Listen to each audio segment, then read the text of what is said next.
Hey guys, I'm Jack with Buzz Detailing. We service the whole entire Inland Empire. And today I'm gonna tell you guys how I started a detailing business at 16. All right, Jack. How old are you right now? I'm 18 years old. So you've been doing this for 2 years? Yes, sir, 2 years. During high school? During high school, part-time, yeah. How did you balance the details? Honestly, I was just doing it out of like fun and passion to make a little extra money on the weekends because I had a busy schedule with like school and sports every day of the week. But weekends I was able to get out a little bit, make some extra money. How about now that you're not in school? Now I'm 6-7 days a week, depending on the week. So yeah, it's a big difference. So I'm curious, are you trying this business out? Are you going all in?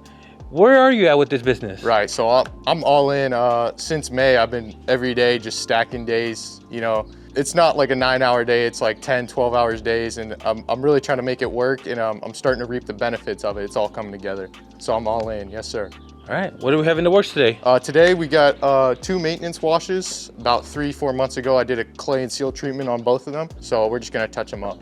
All right, Jack, people want to know, man, is this your first business? This is my first business. I worked 2 jobs before I started this, and then since then, it's been just this. Now, what's one thing that you didn't anticipate when starting a business? How much work it takes to be, fully booked out every day of the week. I went from working just 1 to 2 days a week, which seemed to be easy, and I thought things were sweet, Didn't take too much, but since going full time, it's really opened my eyes that how big marketing is in this business. And I want to ask, man, because you're young, I'm sure you're into the whole social media. Yes, sir. When you were starting or before you started, do you feel detailers were selling dreams of how easy it is and how much money they make in a day? Absolutely. I mean, you go on Instagram, TikTok, you got dudes posting how they're making a couple grand in a day, and all they really show is just them working on the car. They don't show all the behind the scenes stuff that it actually takes, to get those jobs and do those. So Jack, I mean, you're young, you just finished high school. Yes, sir. Why not go to college instead of starting a detailing business and working all day? Right. So I've never really loved school or the idea of it. I didn't really believe like what they were teaching me really applied to life and stuff. And so I was pretty done with school after high school. I was either gonna do this or go into the military, and this is what I ended up on. So yeah. But Jack, when you told people you were not going to school, starting a business, anybody say you're making a mistake? Oh yeah, I had plenty of friends or parents I knew that told me, it wasn't a great choice, but my family totally backed it, and that just gave me so much confidence. All you experienced detailers, let me know, am I making the wrong choice by doing this, or should I just stick with it? Let me know. All right, Jack, so you started when you were young, and there's a lot of youngsters out there that want to start detailing business, but they're telling themselves, I got no money, I got no equipment. How did you get started? Right, so I hear that all the time, like, how did you start? And I worked at a local restaurant as a busboy for 6-8 months, and I just saved up all my money. I started slowly buying, a pressure washer, all the chemicals, all the equipment, and over time you start to build that up. You can start with just a hose and water, it doesn't take a lot to get started. But then from there you can continuously invest back into your company slowly, and it'll build up. Did you start with this truck? Is this your truck? This is my truck, yeah. So I had the truck while I was at the previous job, but then I actually fell in love with just washing it. I was washing it once a week, so I got a pressure washer, started getting chemicals, and then the last things to add in were just a water tank and a generator, Learning how to detail and like what to use just solely off of YouTube, a little bit of Instagram, but man, literally all I would watch when I was home at night is just detailing videos, especially made by Reyes, man. You know how they turn out.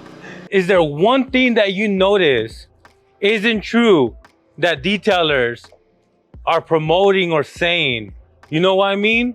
With how everything is nowadays with social media and stuff, brands are just able to pay them in an X amount, and they'll say whatever they have to say. And so I think some people can get misled by that. I think ultimately it's all a lot of trial and error based on in personal preference at the end of the day. Like there's a bunch of good good brands and good chemicals for every job, but it comes down to, you know, what you like at the end of it. So. All right, Jack, 2 years in the game, but you were still new, a high schooler. Right. Was there ever a customer who doubted you because you were so young? Definitely. I've had plenty of customers ask me, you know, like, how long have you been in the business? Like, I've had customers walk away because, you know, I charge what I charge, and they thought for me only being in business so long that wasn't reasonable. But I don't think there's necessarily a time amount that should matter behind that, but more like what you've done within that time and what you know. You know, there's no time limit on how much knowledge you can pick up. So there is some stuff that takes a while, just little like tricks of the trade that come along with it, but for the most part, I don't think that's entirely justifiable to like write someone off for it. So what would you say when someone said, hey, is your dad coming? You ever get that? I haven't got that. Thank God. I don't even know what I would respond with, but every day's new, so yeah. I don't know what's coming for tomorrow. You talked about pricing. Yes, sir. Have you had to change up your pricing, lower them, hire them, offer different packages? What have you done with that? Yeah, absolutely. So I think every detailer made the mistake of when they started, they're doing, you know, full details and they're charging, you know, $50 or whatever. But yeah, over the course of time, my prices have changed little by little, but now they're at a spot where I feel they're pretty comfortable. Yeah.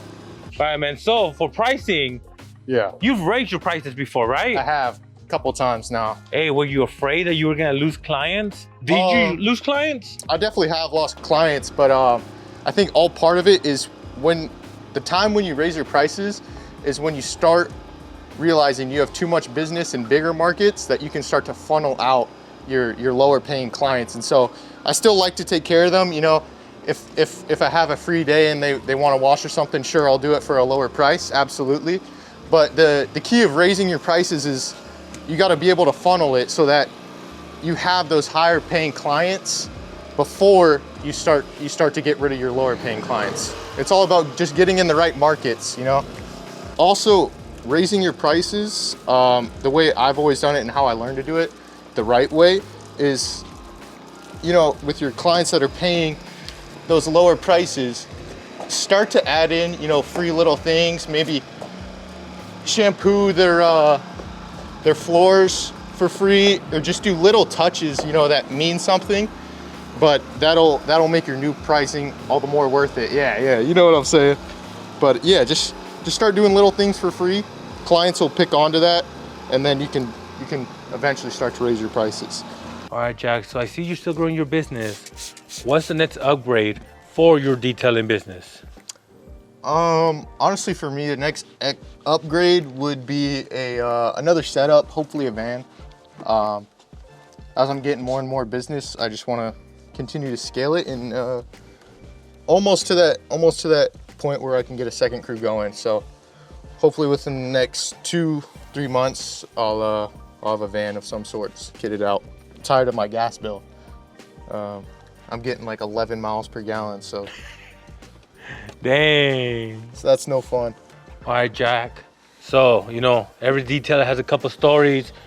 You ever have a disaster detail that still gives you nightmares to this day? Absolutely. I've dealt with throw up. I had a dude who moved from Texas to here, and he drove, and on the way he brought his dog with him, and his dog, you know, went to the bathroom all over. So that was disgusting. But that was still when I was starting out, and so, you know, looking back now, I probably wouldn't take that job for anything less than a lot of money.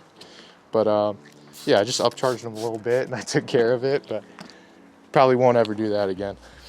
Let me ask you, do you feel you already know how to quote details based on condition, or you're still learning?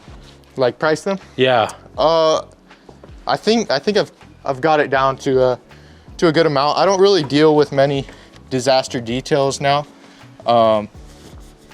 I've tried to focus more on like paint correction, ceramic coating type of jobs.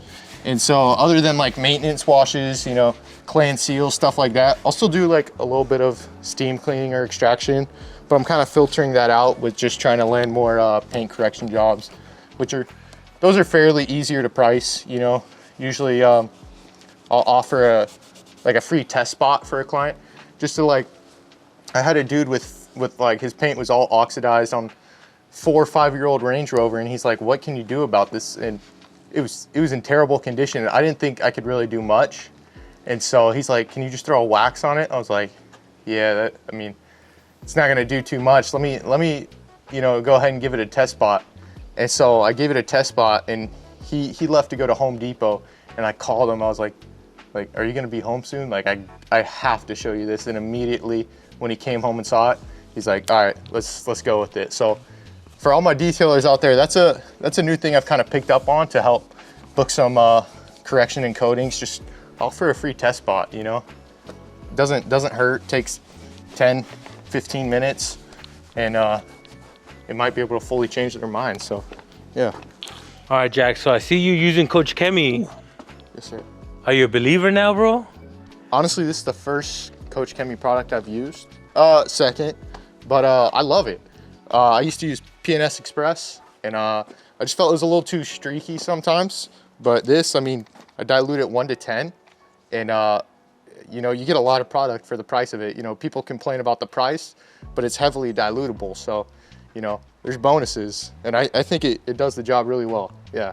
All right, let me know if you guys are still rocking with P&S Express Interior, or if you guys have made the switch to Coach Kemi. Let me know in the comments. Thank you guys for watching. That's how I started my detailing business at 16. But I'm always looking for more advice, so if you guys have any, please let me know in the comments below. And this is my first video, but there's more to come, so please like, subscribe, do whatever.